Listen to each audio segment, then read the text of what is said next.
ನನ್ನ ಹೆಸರು ಸಮೃದ್ಧಿ. ಇಂದು ನಾನು ಕನ್ನಡ ನಾಡುನುಡಿಯ ಬಗ್ಗೆ ಒಂದೆರಡು ಮಾತುಗಳನ್ನು ಹೇಳಲು ಇಷ್ಟಪಡುತ್ತೇನೆ. ಸಂಪದ್ಭರಿತವಾದ ಐತಿಹಾಸಿಕ ಭವ್ಯ ಪರಂಪರೆ, ಸೊಗಸಾದ ಹಿನ್ನೆಲೆಯುಳ್ಳ ಕನ್ನಡ ನಾಡಿಗೆ ನಮೋ ನಮೋ.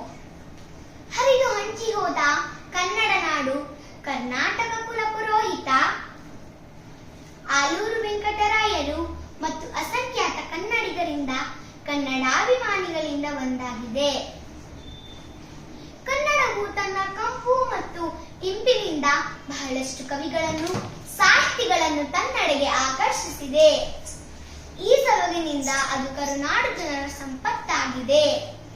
ಇದರಿಂದಲೇ ಅದನ್ನು ಸಿರಿಗನ್ನಡ, ಸಿರಿನುಡಿ ಎಂದು ಬಹಳಷ್ಟು ಕವಿ ಕರೆದಿರುವರು. ನಾರಂಕುಸುಮೆಂಟ್ರುಡಂ ನೆನೆಯುವುದೆನ್ನ ಮನಂ, ಬನವಾಸಿ ದೇಶಮಂ ಜೇನ್ಮರಿ ದುಂಬಿಯಾಗಿ ಕೋಗಿಲೆಯಾಗಿ ಹುಟ್ಟುವುದು ನಂದನವನದೊಳ್ ಎಂಬ ಆದಿಕವಿ ಪಂಪನ ಮಾತು ಎಷ್ಟು ಅರ್ಥಪೂರ್ಣವಾಗಿದೆ. 12ನೇ ಶತಮಾನದಲ್ಲಿ ವಚನ ಚಳುವಳಿಯ ಮೂಲಕ ಸಮಾನತೆಯ ಪರಿಕಲ್ಪನೆ ವಿಶ್ವಕ್ಕೆ ನೀಡಿದ ನಾಡು ನಮ್ಮ ನಾಡು.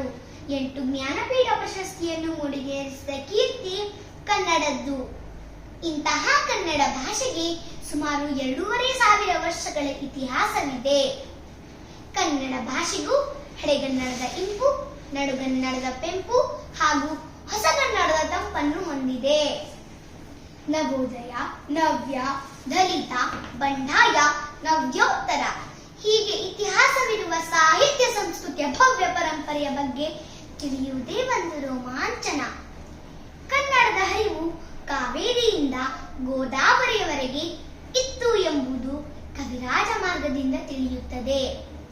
ಪ್ರಕೃತಿಯೇ ವರದಾನವಾಗಿರುವ ಈ ನಾಡಿನಲ್ಲಿ ಜೀವನದಿಗಳ ಸಮಾಗಮವೇ ಇದೆ.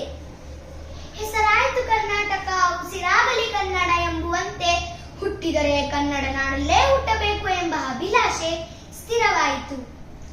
ಬೆಳೆಯುವ ಸಿರಿ ಮೊಳಕೆಯಲ್ಲಿ ಎಂಬಂತೆ ಮಕ್ಕಳಲ್ಲಿ ಕನ್ನಡಾಭಿಮಾನ ಮತ್ತು ಕನ್ನಡ ಭಾಷೆಯ ಜ್ಞಾನವನ್ನು ನೀಡಿ ಭದ್ರ ಬುನಾದಿಯನ್ನು ನೀಡಬೇಕು.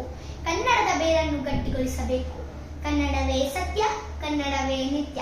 ಶ್ರೀಗನ್ನಡಂ ಗೆಲ್ಗೆ, ಸಿರಿಗನ್ನಡಂ ಬಾಳ್ಗೆ. ಧನ್ಯವಾದಗಳು.